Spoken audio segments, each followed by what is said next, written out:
ওকে, আজকে আমরা অধ্যায় 5-এর সি প্রোগ্রামিং ল্যাঙ্গুয়েজের ইনপুট এবং আউটপুট স্টেটমেন্ট সম্পর্কে বিস্তারিত জানব। আজকের ক্লাসটা আমাদের জন্য মোস্ট ইম্পর্টেন্ট একটা ক্লাস। এই ক্লাসে আমরা আজকে জানবো যে কিভাবে ইনপুট নিতে হয় এবং কিভাবে ফলাফল বা আউটপুট দিতে হয়। এইখানটা কিন্তু খুব ইম্পর্টেন্ট, কেউ চাইলেই কিন্তু এটা অ্যাভয়েড করতে পারো না। প্রত্যেকটা প্রোগ্রামেরই একটা ইনপুট সেকশন থাকবে, একটা আউটপুট সেকশন অবশ্যই থাকবে, সুতরাং অ্যাভয়েড করার কোনো চান্স নাই। হ্যাঁ, আমরা কি ডিসপ্লে দেখতে পাচ্ছি? একজন একটু রেসপন্স করবে। আমরা কি ডিসপ্লে দেখতে পাচ্ছি? ওকে, ফাইন। ওকে, সাউন্ড কি ক্লিয়ার? Yes, sir. ওকে, প্রথমে আমি দেখব ইনপুট স্টেটমেন্ট।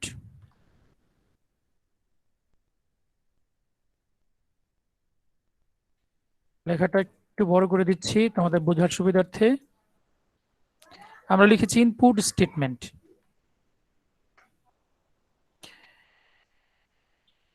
ইনপুট স্টেটমেন্টটা কি? আসলে এটা হচ্ছে এমন এক ধরনের স্টেটমেন্ট বা কমান্ড বা ফাংশন বা একটা সেন্টেন্স সি ভাষায়, যা দিয়ে আমরা কিবোর্ড থেকে মান গ্রহণ করতে পারি। তাহলে আমি যদি সংজ্ঞা হিসেবে লিখি যে স্টেটমেন্টের সাহায্যে কিবোর্ড থেকে মান গ্রহণ করা হয়, তাকে ইনপুট স্টেটমেন্ট বলে। কিবোর্ড থেকে মান গ্রহণ করতে পারবো, সেটা মোবাইলের কিবোর্ড হতে পারে, ল্যাপটপের কিবোর্ড হতে পারে, অথবা যে কোনো কিপ্যাড থেকে হতে পারে। ওকে, অর্থাৎ যে স্টেটমেন্টের সাহায্যে আমি মান গ্রহণ করব, কম্পিউটারকে দিব, তাকে বলা হবে ইনপুট স্টেটমেন্ট। সি ভাষায় ইনপুট স্টেটমেন্টের জন্য একটু ভালো করে খেয়াল করো, সি ভাষায় ইনপুট স্টেটমেন্টের জন্য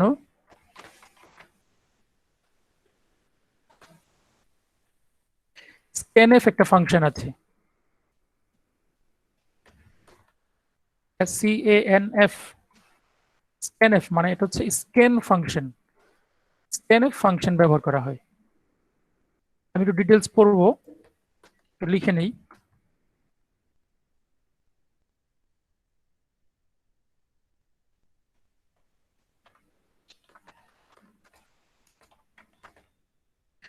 ক্লাসটা পিডিএফ করে আমি গ্রুপে দিয়ে দিয়েছিলাম, আজকের ক্লাসটাও আমি পিডিএফ করে গ্রুপে দিয়ে দিব। এই যে আমরা স্ক্যানএফ বললাম, এটা হচ্ছে স্ক্যান ফাংশন। আমরা কিবোর্ডে স্ক্যান করি, কিংবা স্ক্যানার দিয়ে স্ক্যান করি, কিংবা এই ধরনের বেশ কিছু অ্যাপস বের হয়েছে স্ক্যান করার জন্য। স্ক্যান মানে হচ্ছে বাইরে থেকে একটা ছবি বা ইমেজ বা একটা ভ্যালু আমরা ডিভাইসের ভিতরে নিয়ে যাব। আমি কি বুঝতে পারছি স্ক্যান মানে কি? স্ক্যান মানে হচ্ছে বাহিরের কোনো একটা ছবি হতে পারে, বাহিরের কোনো একটা ভ্যালু হতে পারে, বাহিরের কোনো একটা মান হতে পারে, বাহিরের যে কোনো একটা কিছু স্ক্যান করলে সেই বিষয়টা বা সেই টপিকসটা ডিভাইসের ভিতরে যায়। এই যে ফাংশনটা, এই ফাংশনটাকে সি ভাষায় স্ক্যানএফ ফাংশন নামে পরিচিত বা স্ক্যানএফ ফাংশন হিসেবে ব্যবহার করা হয়। এর একটা স্ট্রাকচার আছে।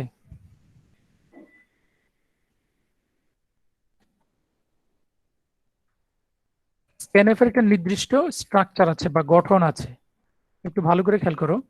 স্ক্যানএফ এর জন্য প্রথমে তোমাকে স্ক্যানএফ লিখতে হবে, ফার্স্ট ব্র্যাকেট দিতে হবে, ইনভার্টেড কমা শুরু করবো আমরা। এই ইনভার্টেড কমার ভিতরে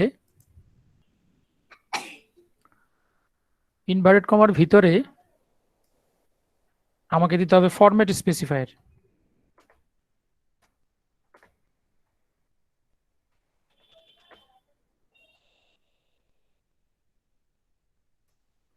ফরম্যাট স্পেসিফায়ার, ইনভার্ট কমাটা ক্লোজ করে দিব, এরপর আমি একটা কমা দিব, এরপর একটা এন্ড চিহ্ন দিব, দিয়ে আমি এখানে ভেরিয়েবলের নাম লিখব।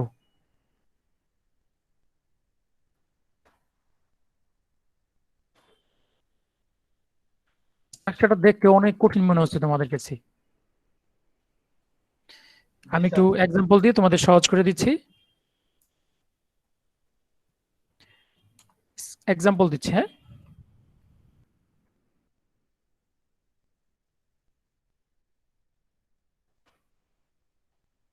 এনএফ ইনভার্টেড কমার ভিতরে আমি দিব %d, তারপর একটা কমা দিব, তারপর একটা এন্ড চিহ্ন দিব, দিয়ে আমি একটা যে কোনো নাম রাখলাম, সাপোজ এ। একটু খেয়াল করো, যাই লিখি না কেন আমি সি ভাষায় সেমিকোলন দিয়ে শেষ করব। ওকে, এই এ হচ্ছে, আমি একটু কালারিং করি তাহলে বুঝতে সুবিধা হবে। এ হচ্ছে চলকের নাম বা ভেরিয়েবলের নাম। আমরা লাস্ট ক্লাসের আগের ক্লাসে দেখেছিলাম চলকের নাম কিভাবে লিখতে হয়। একটা ক্যারেক্টার দিয়ে শুরু করতে হবে, 31টা ক্যারেক্টার সর্বোচ্চ হবে, 31-এর বেশি হবে না। হ্যাঁ, এরকম বেশ কিছু নিয়ম, 5-6টা নিয়ম আমরা পড়েছিলাম চলকের নাম কিভাবে লিখতে হয়। তারই ধারাবাহিকতায় একটা নাম লিখেছি আমরা, নাম হচ্ছে এ। একটা অক্ষর দিয়ে লিখেছি, নাম একটা অক্ষর দিয়ে লেখা যায়। তাহলে নিয়ম অনুসারে এই চলকের নামের আগে এন চিহ্ন দিতে হয়। চলকের নামের আগে আমরা একটা এন চিহ্ন দিয়েছি। এর আগে কমা দিতে হয়, আমরা একটা কমা দিয়েছি। এটা কিন্তু টোটালটা একটা স্ট্রাকচার, কোনোভাবে এদিক সেদিক করা যাবে না। যদিও গঠনটা দেখে খুব ক্রিটিক্যাল মনে হচ্ছে, আসলে অত ক্রিটিক্যাল না। এটা কিন্তু খুবই সিম্পল একটা বিষয়। ওকে, এখন আসি ফরম্যাট স্পেসিফায়ারে। ফরম্যাট স্পেসিফায়ার মানে হচ্ছে যে এক ধরনের সিম্বল বা এক ধরনের চিহ্ন বা প্রতীক। মনে করো আমরা এখানে একটা ফরম্যাট স্পেসিফায়ার দিয়েছি %d, দিয়েছি %d। এটার মানে কি আমি একটু দেখে আসি। %d মানে কি? আমরা সংখ্যা দেখেছিলাম দুই ধরনের সংখ্যা, একটা ছিল পূর্ণ সংখ্যা, একটা ছিল ভগ্নাংশ সংখ্যা। পূর্ণ সংখ্যায় দশমিক থাকবে না, ভগ্নাংশ সংখ্যায় দশমিক থাকবে। আবার বলি, একটা পূর্ণ সংখ্যায় দশমিক থাকে না, যেমন 5 একটা পূর্ণ সংখ্যা, 10 একটা পূর্ণ সংখ্যা, 520 এটা পূর্ণ সংখ্যা, এখানে কোনো ফ্র্যাকশন নাই, পয়েন্ট নাই। এই সংখ্যাগুলোকে বলা হয় ইন্টিজার নাম্বার। এই সংখ্যাগুলোকে বলা হয় ইন্টিজার নাম্বার। আমরা পড়েছিলাম ইন্টিজার নাম্বারের বাংলা কি বলতো? স্যার পূর্ণ সংখ্যা। গুড। ইন্টিজার নাম্বারের বাংলা হচ্ছে পূর্ণ সংখ্যা।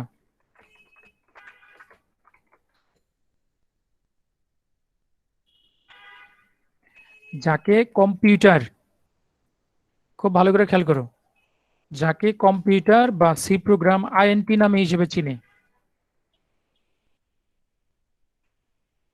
ইন্টিজারের সংক্ষিপ্ত ফর্ম আমরা জানি আইএনটি, কিন্তু আমাদের যে ডিভাইস রয়েছে, মেশিন রয়েছে, সেই মেশিন তো আইএনটি বুঝে না, সেই মেশিন বুঝবে হচ্ছে %b নামে।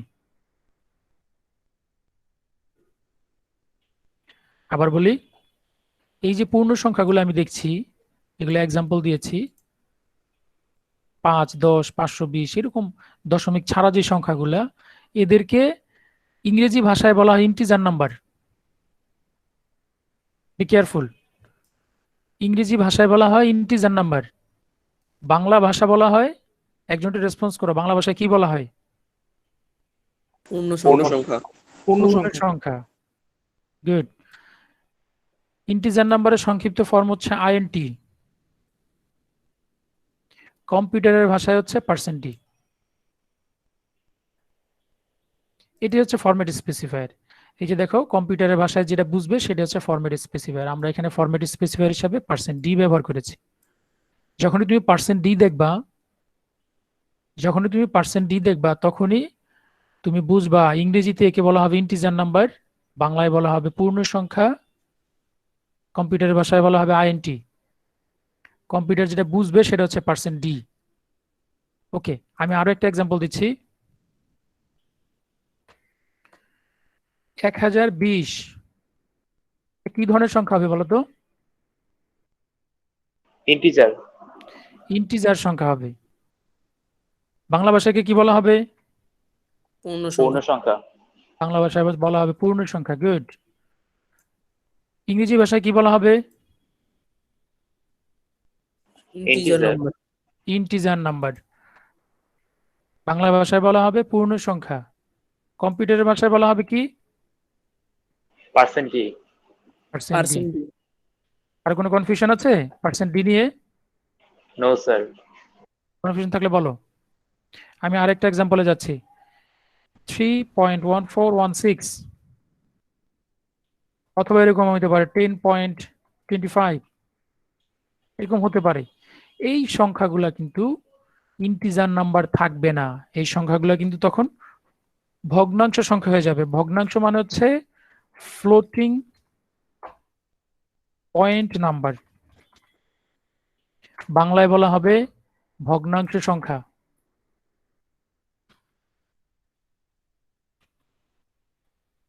ভগ্নাংশ সংখ্যা। তাহলে কম্পিউটারের ভাষায় অবশ্যই একটা নাম আছে। কম্পিউটারের ভাষায় সেই সংখ্যাটার নাম হচ্ছে ফ্লোট। কম্পিউটারে কি দিয়ে বুঝাবা? পার্সেন্ট এফ দিয়ে বুঝাবা। তার মানে হলো পার্সেন্ট এফ যখন কম্পিউটার পাবে তখন বুঝবে এটা হচ্ছে ফ্লোট নাম্বার। ফ্লোট নাম্বারের বাংলা হচ্ছে ভগ্নাংশ সংখ্যা, যার পূর্ণ নাম হচ্ছে ফ্লোটিং পয়েন্ট নাম্বার। যে নাম্বারগুলোতে দশমিকের পরে সংখ্যা থাকবে, অর্থাৎ সংখ্যাটার মাঝখানে যে কোনো জায়গায় দশমিক থাকতে পারে, পয়েন্ট থাকতে পারে। তাহলে আমরা মেজর যে সংখ্যাগুলো, সেই সংখ্যাগুলো আমরা চিনে ফেললাম যে পয়েন্ট থাকলে হচ্ছে ফ্লোট, পয়েন্ট না থাকলে হচ্ছে বলো, একজন বলো। Integer. Integer. Integer. Good. Integer. তাহলে আমি যদি আরো একটা এক্সাম্পল দেই, scan F percent F comma and দিলাম সাপোজ বি, সেমিকোলন দিয়ে শেষ করে দিলাম। তাহলে কেউ কি আমাকে বলতে পারবা এই যে এখন যেটা লিখছি আমি, এটার সংখ্যাটা কোন ধরনের সংখ্যা হবে? স্যার ভগ্নাংশ স্যার। স্যার ভগ্নাংশ Float point. সংখ্যা। ভগ্নাংশ সংখ্যা হবে, ফ্লোটিং পয়েন্ট নাম্বার হবে। তাহলে মোটামুটি আমাদের যে সিলেবাসটা আছে এই সিলেবাসে সাধারণত ফ্লোটিং পয়েন্ট এবং ইন্টিজার বা পূর্ণ সংখ্যা দিয়েই এনাফ, কিছু লাগে না। তাহলে আমরা স্ট্রাকচার কিন্তু শিখে ফেললাম। ইনপুট স্টেটমেন্ট কিন্তু আমার শেখা হয়ে গেল। আমি আরেকবার একটু দেখিয়ে দিচ্ছি। সেম স্ট্রাকচার, দুইটাই সেম, শুধুমাত্র পার্সেন্ট ডি হবে এটার মাঝখানে, অথবা পার্সেন্ট এফ হবে। Percent D means integer number, percent F means floating point number. আরো কিছু ফরম্যাট স্পেসিফাই রয়েছে, সেগুলো আপাতত না জানলেও হবে, আমরা একটু এগিয়ে যাব সামনে যত সহজভাবে প্রেজেন্ট করা যায়। ওকে, আমি একটু একটা এক্সাম্পল দিই। সাপোজ আরো একটা এক্সাম্পল দিচ্ছি, যে তুমি দুইটা সংখ্যা যোগ করবা, একটা সংখ্যার নাম এ আর একটা সংখ্যার নাম মনে করো বি। দুইটা সংখ্যা যোগ করবা, একটা সংখ্যা এ একটা সংখ্যা বি, এই দুটো ইনপুট নিতে হবে। তাহলে তুমি কিভাবে ইনপুট নিবা? প্রথমে তুমি এ কে ইনপুট নিবা। যেহেতু এখানে কোনো দশমিকের কোনো প্রশ্নই আসে না, এ আর বি সাধারণ সংখ্যা, পূর্ণ সংখ্যা, সেহেতু আমি সরাসরি লিখে দিলাম স্ক্যান এফ পার্সেন্ট ডি দিব আমরা এখানে, কারণ এটা পূর্ণ সংখ্যা। ধরে নিচ্ছি আমরা একটা নাম দিব এ। ওকে, আবার অন্যটার জন্য বি এর জন্য আমরা নিব স্ক্যান এফ পার্সেন্ট ডি কমা দিয়ে এন্ড চিহ্ন দিব, এন্ড চিহ্ন দিয়ে লিখবো বি। সেমিকোলন দিয়ে শেষ। দুটো সংখ্যা ইনপুট হয়ে গেল। এখন যদি কেউ তোমাকে বলে যে চারটা সংখ্যা ইনপুট নিবা কিংবা তিনটা সংখ্যা ইনপুট নিবা, সংখ্যাগুলো হচ্ছে এক্স, ওয়াই এবং জেড, আমাকে একটু দ্রুত 1 মিনিট সময় দেবো। দ্রুত কেউ খাতায় কমান্ডগুলো লিখো, লিখে আমাকে বলো। লিখছি।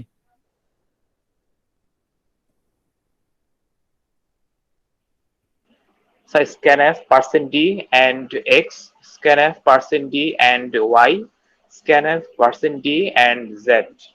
গুড। একটা হবে এক্স এর জন্য, জাস্ট নামগুলো কিন্তু চেঞ্জ হচ্ছে, বাকি কিছু চেঞ্জ হচ্ছে না। রাইট আছে জেড এর জন্য। আমি একটু স্লো আগাচ্ছি, আমি চাইলে আরো স্পিড আগাতে পারতাম, স্লো আগাচ্ছি কারণ হচ্ছে যাতে তুমি একদম কনসেপ্ট ক্লিয়ার করে বেরিয়ে আসতে পারো। 58 এখানে কারো কোনো প্রশ্ন থাকলে প্রশ্ন করো। scanf কারো কোনো প্রশ্ন আছে? 53 স্যার বুঝতে পারছি স্যার বিষয়টা। ওকে, যদি ফ্লোটিং স্যার, পয়েন্ট এটা হতো, কি- যদি স্যার এটা ফ্লোটিং কি স্যার পয়েন্ট এক লাইনে লেখার জন্য নাকি লাইন ব্রেক করা যাবে স্যার? এই যে লাইন ব্রেক করে নিচে নিচে লিখছি, আমি এক লাইনে লিখছি না। আমার যখন এটা স্যার একদম প্রকাশ হবে মানে প্রিন্ট হবে তখনও কি স্যার এইভাবেই হবে? এখানে কোনো প্রিন্টের বিষয় নাই, এটা হচ্ছে ইনপুটের বিষয়, শুধু খাবা মানে কম্পিউটার খাবে নিবে। ও স্যার বুঝতে পারছি। এখন দিবে কি মানে, মানে একটু ফান করে বললাম যে যখন তুমি দেখাবা বা প্রিন্ট করবা তখন কিভাবে প্রেজেন্ট করবা সেটা একেবারেই আমরা পরে দেখছি একটু পরে, বাট এইখানে আমরা নিব, শুধু নিব মানে কম্পিউটার নিবে। ওকে, অনেকেই স্টাইল করে খায়, একটু বাঁকায় জায়গায় হাত ঘুরায় ফিরায় খায়, মুখের ভিতরে নিয়ে কিন্তু সমানে চাবায়। হ্যাঁ, মুখের ভিতরে কিভাবে চাবানো হলো সেটা পরের বিষয়, এটা হচ্ছে মুখের ভিতরে নিয়ে চাবাইতেছে, মনে করো লাইন বাই লাইন নিয়ে নিলাম আমি সব। ওকে, ইনপুট স্টেটমেন্ট সম্পর্কে এই হচ্ছে আমার কথাবার্তা। এখন আমি আউটপুট স্টেটমেন্টে চলে যাব।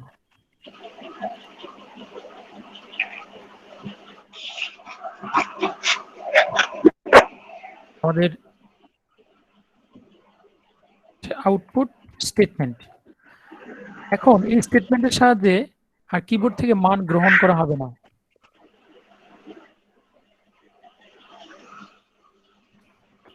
ফলাফল প্রকাশ করা হবে।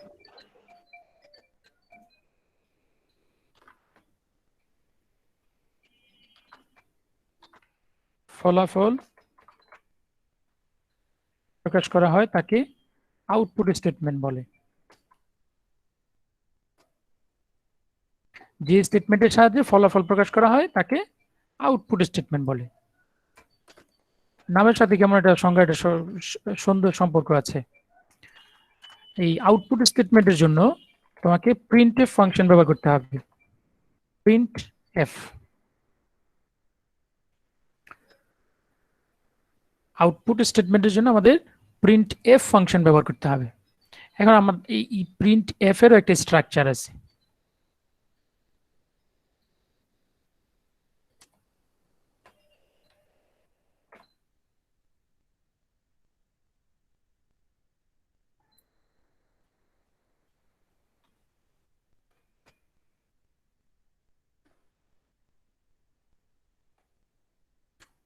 প্রিন্টএফ স্ট্রাকচারের মধ্যে প্রথমে আমাকে প্রিন্টএফ লিখতে হবে, লিখে আমি ইনভার্টেড কমার ভিতরে আগের মতোই ফরম্যাট স্পেসিফায়ার দিব বা যা ছাপাতে চাই সেই ধরনের আইটেম দিব। তবে ফরম্যাট স্পেসিফায়ারটা অবশ্যই তোমার থাকতে হবে। এখানে আমি ফরম্যাট স্পেসিফায়ারটাই লিখলাম, শুধু ইনভার্ট কমা ক্লোজ করব, কমা দিব, এরপরে ভেরিয়েবলের নাম লিখে দিব।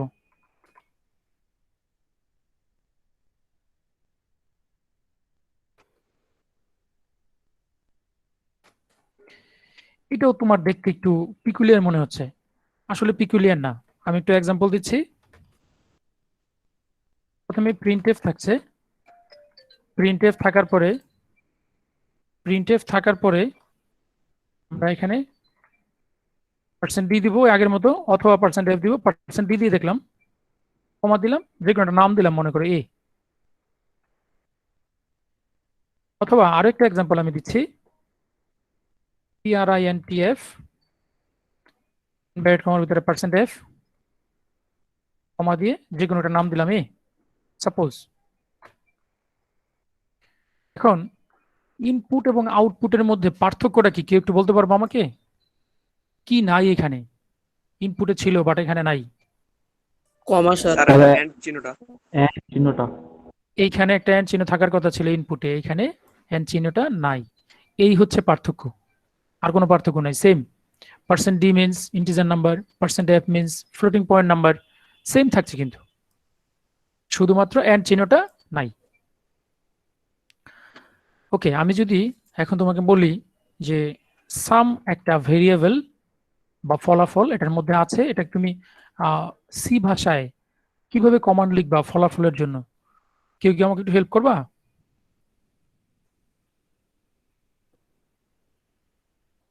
ফলাফলের বুঝতে নামটা পারিনি। হবে সাম। ফলাফলের নামটা হবে সাম।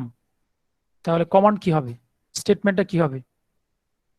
Sir printf %d sum. না, একটু তুমি বাদে, তুমি তো বারবার রেসপন্স করছো, অন্য কেউ একটু রেসপন্স করো। সেকশন আর অথবা সেকশন টি আছো কেউ, এমন কেউ একটু থাকলে ইয়ে করো, আমাকে রেসপন্স করো, কি হবে?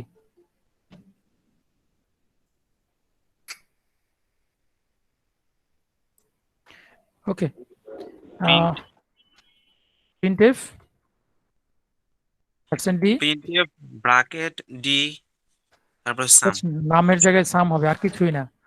Very set, very set. এগুলো প্রশ্ন আনসার করতে পারো না এতক্ষণ বোঝানোর পরে।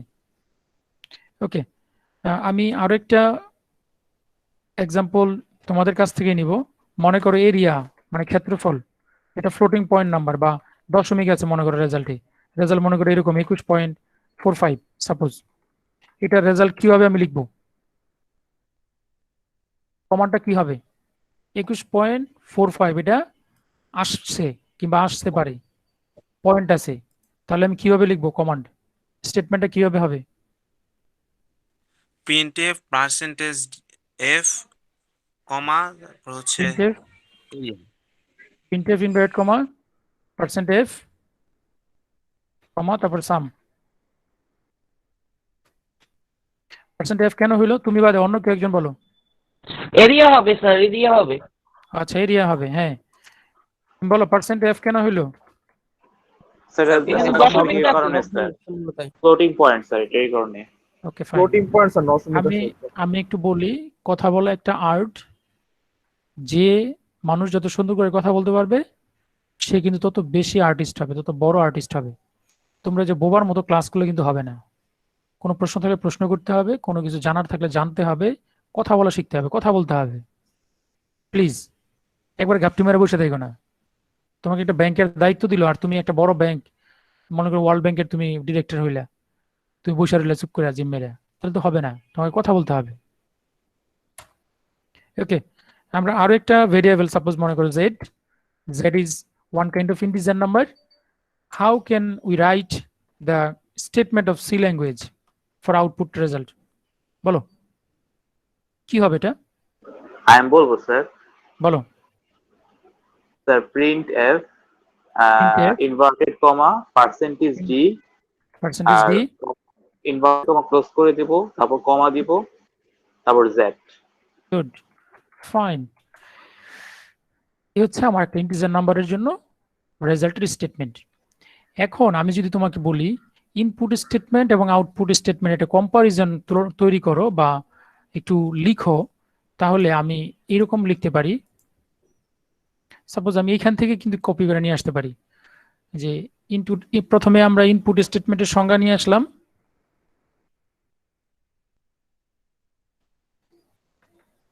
সংজ্ঞা নিয়ে এসে পেস্ট করে দিলাম যে ইনপুট স্টেটমেন্ট। আর এই পাঁচটা আমি বললাম এটা হচ্ছে ইনপুট স্টেটমেন্টের।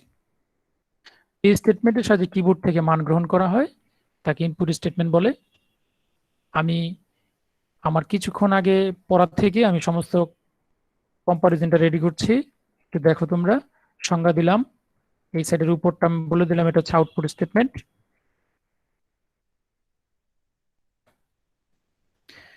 ওকে, সংজ্ঞা হয়ে গেল। সংজ্ঞার পরে তুমি লিখতে পারো যে ইনপুট স্টেটমেন্টের জন্য ফাংশনের নাম কি মনে আছে তোমাদের? ফাংশনের নাম কি ছিল? স্যার printf, ইনপুটের জন্য scanf, সরি scanf, আর আউটপুটের জন্য printf printf। গুড। আমরা গঠন শিখেছিলাম, সেই গঠনটা আমি এখন এখানে পেস্ট করে দিচ্ছি, কপি করে এনে। যেমন এই যে এরকম,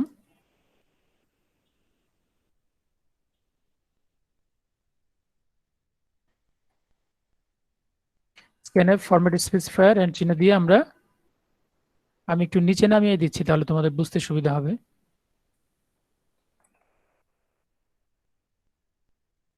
এটা হচ্ছে গঠন। গঠনটা যদি সম্ভব হয় এক লাইনে লিখবা।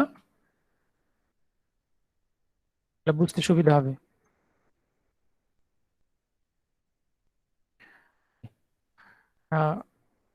এখন আমরা printf এর যে গঠনটা ছিল সেটা কপি করে এনে এখানে বসাই দিচ্ছি।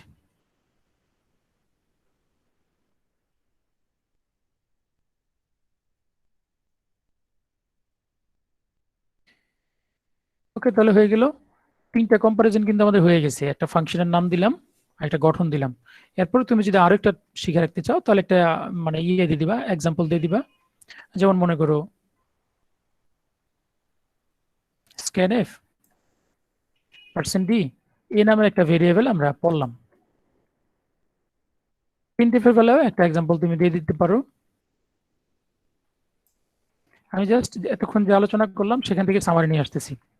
printf %d এন্ড চিহ্ন নাই, এটার মধ্যে লিখে দিতে ব্যবহৃত ফাংশন, এটা লিখতে পারো গঠন, এটা এক্সাম্পল। তাহলে আমাদের কিন্তু ইনপুট এবং আউটপুট স্টেটমেন্ট নিয়ে ডিটেলস আলোচনা আমাদের শেষ হয়ে গেল। এখন বলো ইনপুট এবং আউটপুট স্টেটমেন্টের মধ্যে কার কার প্রবলেম আছে প্রশ্ন করো। স্যার আউটপুট স্টেটমেন্টে কেন এন্ড চিহ্ন নাই? এন্ড চিহ্ন নাই হচ্ছে এই কারণে, দিস ইজ মিন্স রিড করা। রিড মানে সে পড়বে। একটা মানুষ যখন পড়ে তখন বাইরে থেকে কোনো কিছু জিনিস তার নিজের ব্রেনের ভিতরে নিয়ে যায়। ঠিক কম্পিউটারের কিবোর্ড থেকে বা বাইরে থেকে একটা মান, একটা ডিভাইস ভিতরে নেওয়ার জন্য রিড করবে, আর রিড করার জন্য সি ভাষায় এন্ড চিহ্ন লাগবে।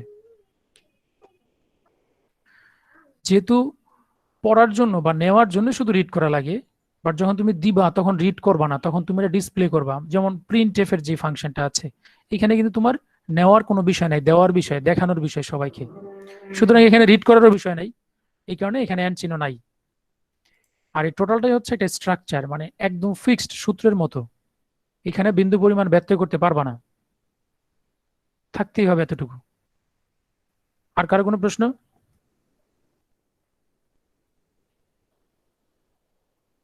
স্যার এগুলা কি ইউটিউবে দেওয়া হবে স্যার?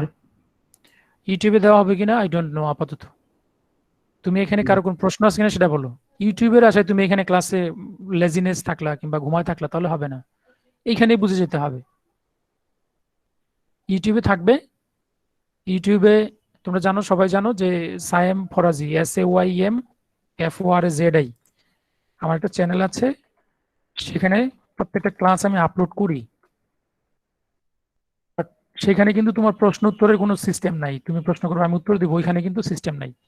তো সো তোমার কোনো প্রবলেম থাকলে এখানে কিন্তু তোমাকে সলভ করে নিতে হবে, তুমি জাস্ট রিভিশন করতে পারো এখান থেকে দেখে দেখে। স্যার আজকের ক্লাসটা ইউটিউবে থাকবে না? Maybe or not maybe. আর কারো কোনো প্রশ্ন? নেট কানেকশন অনেক দুর্বল ছিল, তো তো ক্লাসটা আপনার কথা অনেকবার বেজে বেজে আসছিল, তাই আর কি। আচ্ছা আচ্ছা আচ্ছা, ঠিক আছে। এই রিলেটেড ইনপুট এবং আউটপুট স্টেটমেন্ট সম্পর্কে কারো কোনো প্রশ্ন আছে কিনা? প্রশ্ন থাকলে প্রশ্ন করো।